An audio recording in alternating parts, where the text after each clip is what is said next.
What's going on, folks? Welcome into Hometown Ghost Stories, Dark Mysteries. Today we're going to talk about some UFO stuff in a big case with some very interesting things. I'm Jesse Wilkins. I'm joined by Rob Coakley. Hello, Rob. Some are saying that new UFO intro is too fun. So I'm just saying some are saying it. I had fun. Did you have fun? I had fun. Even audio listeners probably had fun just listening to a little UFO music. We're also joined by Dave. Hello, Dave. I had fun too. Good, because we're going to play it again 6 more times.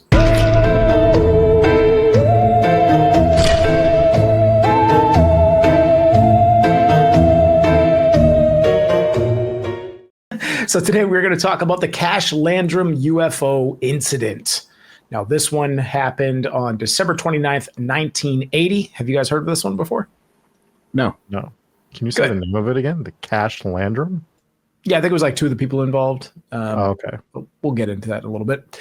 So this one, 1980, December 29th. This was in Texas, and it was unlike many of the other UFO sightings that you get. That, you know, most of them, they rely solely on like eyewitness testimony. This one involved severe physical injuries to the witnesses and lots of other very weird things going on here. But we'll hop into the story and then we'll go over some of these things. But the witnesses involved Betty Cash, who was a 51-year-old diner owner from Dayton, Texas. She was driving the vehicle. It also involved Vickie Landrum, who was 57 years old. She was a retiree, and she was Betty's friend and occasional employee. I enjoy that detail. Just sometimes an employee. But she was seated in the front passenger side. Betty was driving the vehicle. And then there was also Colby Landrum. And this was Vickie's 7-year-old grandson who was seated in the back. So these three, they were very close knit. They were, you know, obviously she's the grandmother, spending a lot of time there, but also Vickie was a good friend. So they would do a lot of things together. They would go to bingo games together, which I believe is what they were doing on that night. So this was, again, December 29th, 1980. So around 8:20 to 8:30 p.m., after a failed attempt to find an open bingo hall due to the holiday preparations, Vickie... Wait a minute. Back up. Is there just like a million bingo halls that they're just like driving to? Well, it seems like this is their thing. They do bingo night. Yeah, but like bingo hopping. Yeah, they were doing a little bingo hopping. Bingo dobbing, as you would say. You're doing a lot of bingo dobbing around. Well, I would assume that they weren't regularly going to multiple bingo places a night. But the way I took this is just after Christmas, right before New Year's Eve, and they went to their regular bingo spot, I'm guessing, and it was closed due to the holiday and people probably being on break. So they hopped around to a few different spots that they knew that there was also rumors of underground bingo going on or something. And they had no luck. We need to start an underground bingo ring. Sounds amazing. Yeah. Anyways, they had given up and they were driving home northbound on the isolated FM 1485, which is a rural 2-lane road flanked by pine forests and swamps about 25 miles northeast of Houston, Texas. The night was cold, rainy, and overcast. As they drove, a brilliant light appeared ahead, descending towards the road and partially blocking their path. Betty slowed the 1980 Oldsmobile Cutlass to a near stop around 130 to 200 feet away. Strange range of feet away that they came up with there, but 130 to 200 feet. I'm also going to say that light's not going to block your path, by the way. Oh, the whole thing blocked their path. It was just the light that they noticed first. Yes. So the object hovered low, about 50 to 100 feet above the treetops. I like how they reined that range in a little bit now. Yeah, a little bit more. 70 foot to a 50-foot range. Yeah. So the way that they described it was emitting intense orange and blue flames from its underside in periodic bursts like a rocket exhaust. It was described as diamond or cone-shaped, roughly 60 feet tall and 25 to 30 feet wide at the base, comparable in size to a water tank or a tanker truck. The witnesses linked it to a fiery diamond, or my favorite description of it was Christmas tree with lights. I'm going to shock there. I'm going to blow their mind.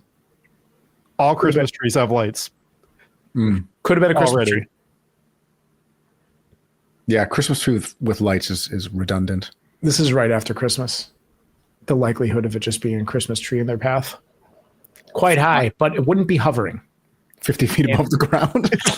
Big old Christmas tree. Belching flames from the flame like exhaust. Hey, some people get carried away with their Christmas decorations. You never know. Sounds So it like actually- an Elden Ring boss. Well, this is the 80s. It could have been one of those when they used to use those old school Christmas lights that would just catch the trees on fire. Mm-hmm. They were called candles, Dave. No. Like I'm talking about the 1980s, not the 1880s, Rob. So it did have multicolored spotlights that were rotating around its perimeter. I am in Camp Christmas Tree right now. This is Camp Christmas Tree Town sounds terrible, by the way. Sounds like a place I don't want to go. Yeah. The craft expelled flames every few seconds, causing it to bob up and down slightly, rising 20 to 25 feet during bursts and settling otherwise. Enormous heat radiated from it. And this is where things get serious. It was actually melting the car's vinyl dashboard. Vickie, actually, she put her hand on like the soft material and it left a permanent handprint in her dashboard. That's how much it was hot and melting. Yikes. Which I wouldn't recommend that experiment first. Don't go in with the bare hand first. If you're like, wow, that looks hot. The dashboard is bubbling. Touch it. Yes. So it was also scorching nearby pine needles. So it wasn't just heating up the car. It was also burning everything around it. The air smelled of burned rubber and the car's interior. Did you say pine needles? Christmas tree. I can't stop thinking about it. Like, as I envision this, it is a Christmas tree that I'm envisioning. The car's interior became unbearably hot. Betty had to use her coat to touch the door handle without burning her hand. And this is the 1980s, so these are those like heavy metal door handles, probably. Yeah. Smart thinking.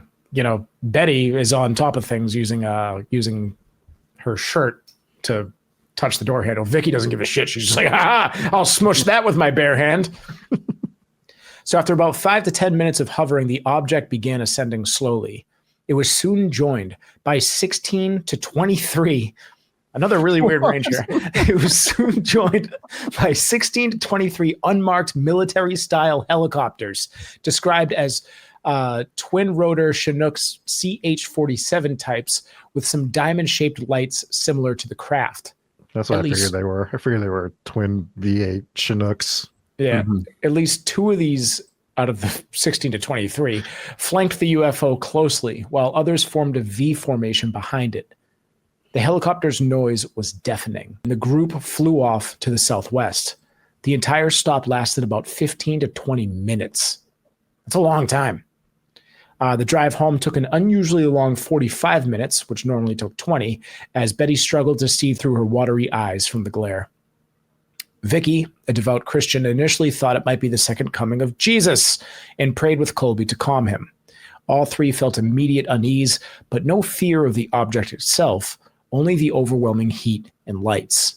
And then you had the immediate aftermath and the health effects. So symptoms began en route home and then worsened dramatically. We'll start with Betty. So she had blisters on her hands and face and feet. She had nausea, vomiting, diarrhea, headache, eye swelling, which forced her eyes nearly shut.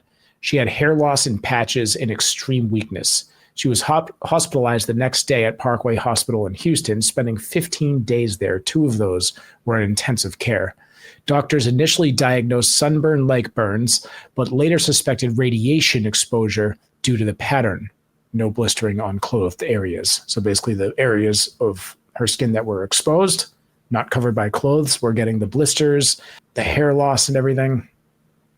This is actually pretty serious. She lost 25 to 30% of her body weight and required multiple blood transfusions. So that is some serious injuries. That's not just a regular UFO sighting. That is some serious short-term effects that turned into long-term effects as well. So for Vickie, she had similar symptoms, but they were more mild. She got conjunctivitis. Her stomach was upset. She also had the hair loss. She got skin rashes and diarrhea. I love that they keep adding that in. Whatever, it's part of the case. She was treated outpatient, but she was bedridden for weeks. And then Colby, the little kid, he had nausea, red eyes, and skin. He also had hair loss and lingering stomach issues. As a child, his symptoms were less severe, but included nightmares and fear of helicopters. Well, yeah. Join the club. I'm not afraid of helicopters. I've been in helicopters before. Remember our helicopter trip? You want to talk about fear of helicopters and burns and lifelong stress? Remember our helicopter tour over the Grand Canyon in July? I do. It was hot. It was so hot. Like, and we're in this like glass bubble helicopter and the sun's just beaming in. It's basically, it departed from Las Vegas in July where it was already 110 degrees. And it was like, it was cool. Got to see the Grand Canyon in a helicopter. Pilot was badass, dipping through the Grand Canyon like a stunt man. But my God, I've never thought about jumping out of a helicopter more than that moment right there. Because there was moments where we were flying over like a little bit of water and you're like, that looks real nice. Yeah. I bet I can make it. It's not that far down. It was. It was that far down. So no radiation was detected on the car or the site when investigated in January of 1981 with the Geiger counter. However, medical experts, including those consulted by UFO investigator John Scheuchler, noted the effects matched acute radiation syndrome, possibly from microwaves or ionizing radiation. Vickie developed a cataract by April of 1981. She was diagnosed with breast cancer in 1983, which was treated successfully, but with recurrences. I don't use microwaves, by the way, if I can help it. I don't even own one because I don't use them much. I just don't trust it, dude. Like, you're cooking food with radiation. Like, I'm just like, yeah, that, and it's like spying on you too. Like, what? You know it's always watching. Wait a minute. I'm kidding. We'll move on. The witnesses reported the incident to local police and the National UFO Reporting Center on January 1st, 1981. Like how we both just believed that you believed that. I have my conspiracy theories. The microwave watching me is not one of them. That's why I keep it in the other room and I put a sheet over it. Is it ghost? No, it's just my microwave. You guys don't tape up the webcam on your microwave?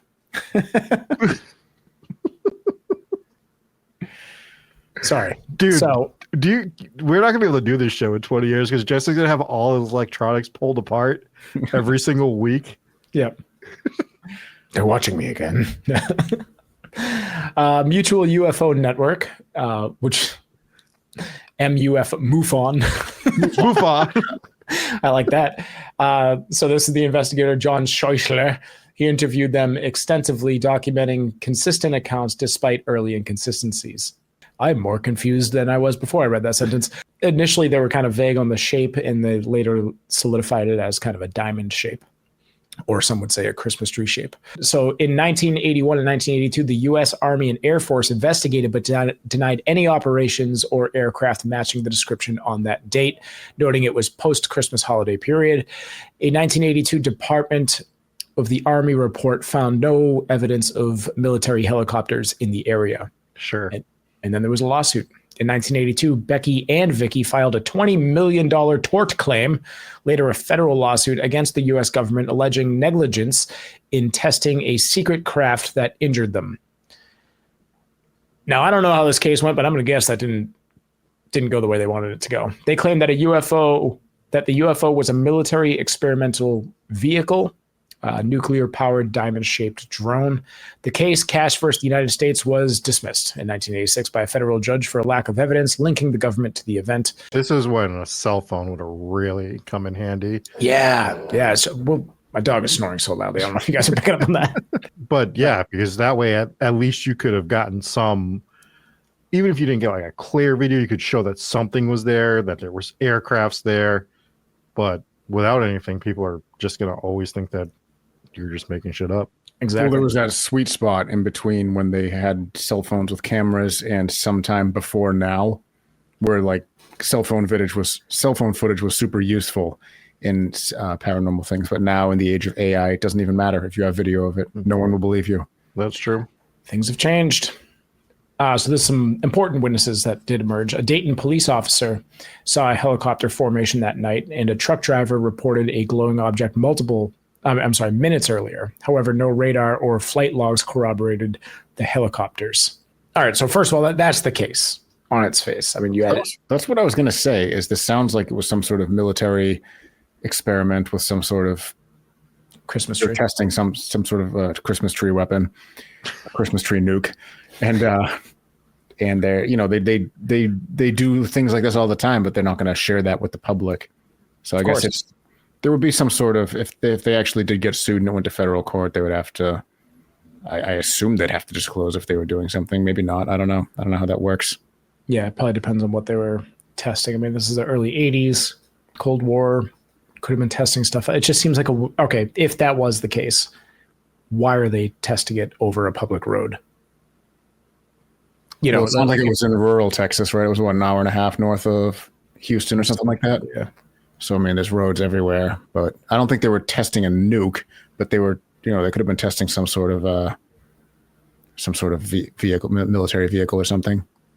Yeah. And it's, I mean, there are boats that have nuclear power and stuff like that. So I don't know what the effects, like the radiation effects would be, though, if that's even a thing with those. But here's my problem with it, though. If it was affecting the car, wouldn't it have affected all the helicopters as well? Well, no, if the helicopters were above it and the projectile was like below, they were below it, helicopters above it, you know. So that's fair. Yeah, that's fair. I mean, this is so much different than other UFO sightings because a lot of it is just eyewitness stuff, shaky camera footage. It's kind of like your Bigfoot stuff, right? Where it's like, yeah, maybe there's something, you know. But UFO sightings, especially today, like so much of it is just like, yeah, that's probably just a drone. It's probably this, probably that, you know, some kind of aircraft that you just don't recognize. But this one, you have injuries linked to it, lawsuits linked to it, a child who got injured, you know. So, and what else would have done this? We joke about a Christmas tree, but like, what is heating up the car like that? Yeah. What else could have caused this? Putting a whole hand imprint into the dashboard is wild. And as much as I like cryptids and everything and all the stories of Bigfoot, of all of that, UFOs are the most likely. Not of here. Anything. Like, it's likely that maybe they exist somewhere in the universe, but they're not coming here. It's mathematically impossible. I'm ready to fight Dave on this, but continue.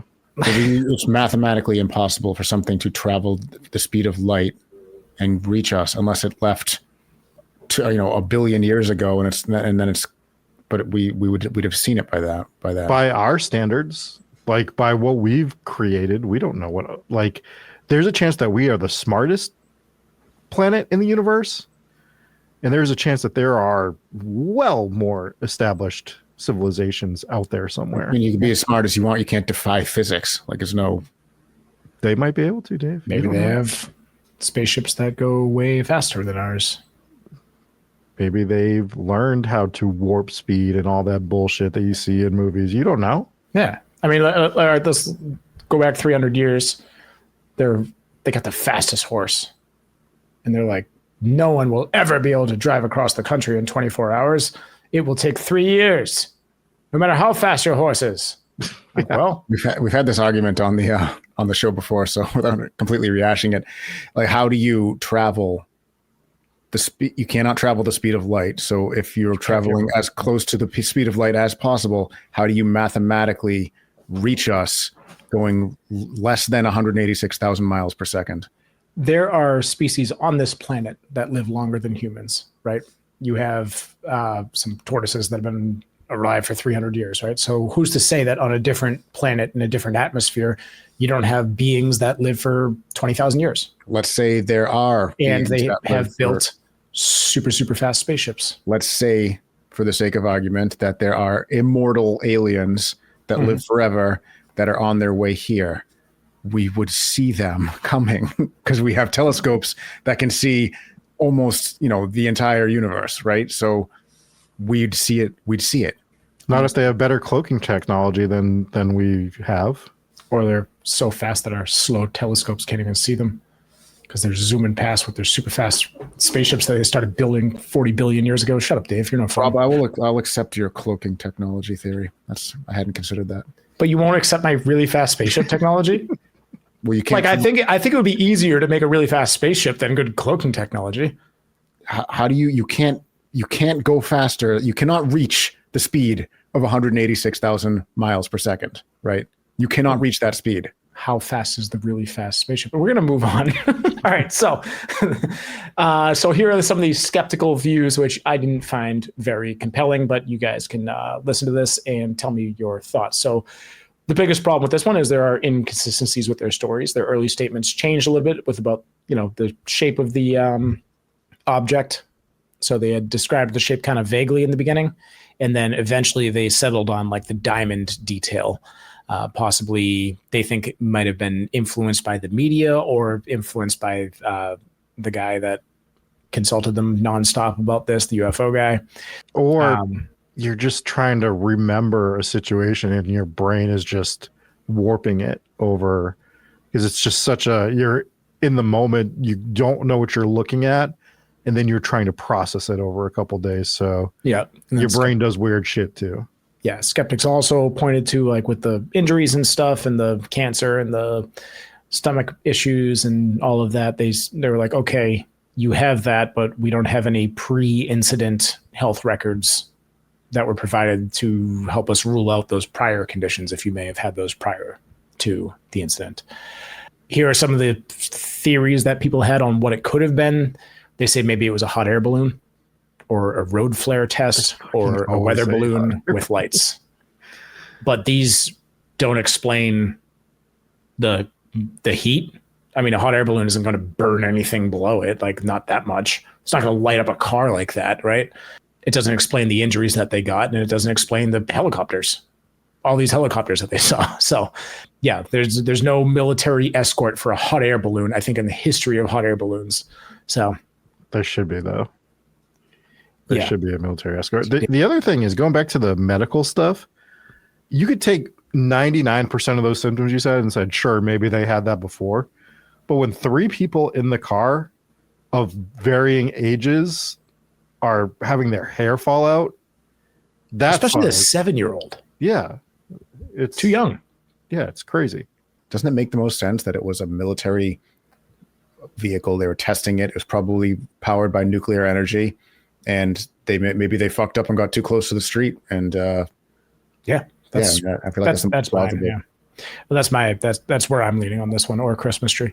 There was hoax claims as well. You had UFO skeptic Phil Klass, who argued that the injuries could have been psychosomatic or unrelated, but the doctors were like, no, they have these injuries. There was also no evidence of fraud that had been found, and the witnesses maintained their story until their death. And there was some long-term impacts of these injuries. So Betty Cash, she died on December 29th, 1998, exactly 18 years after the initial incident. Remember, that was right, December 29th as well. She was 69 years old and died from complications linked to her health decline. Vickie died on September 12th, 2007 at the age of 83. And her immune system just continued to weaken after the incident, and she had a loss of vision. And Colby is still alive. So the kid's still alive, now in his 50s. He has spoken publicly. He was on a show called UFO Hunters in 2009, but he largely avoids the topic. So a couple appearances about it, but he seems like he doesn't really want to talk about it. But yeah, this got a ton of coverage. It was featured on Unsolved Mysteries. It was on Sightings, UFO Hunters, HBO's UFO. What's going on? I got to watch that show. How have I missed that one? UFO. What's going on? That sounds like an SNL skit. It does. What are you doing up there? You're burning my kid.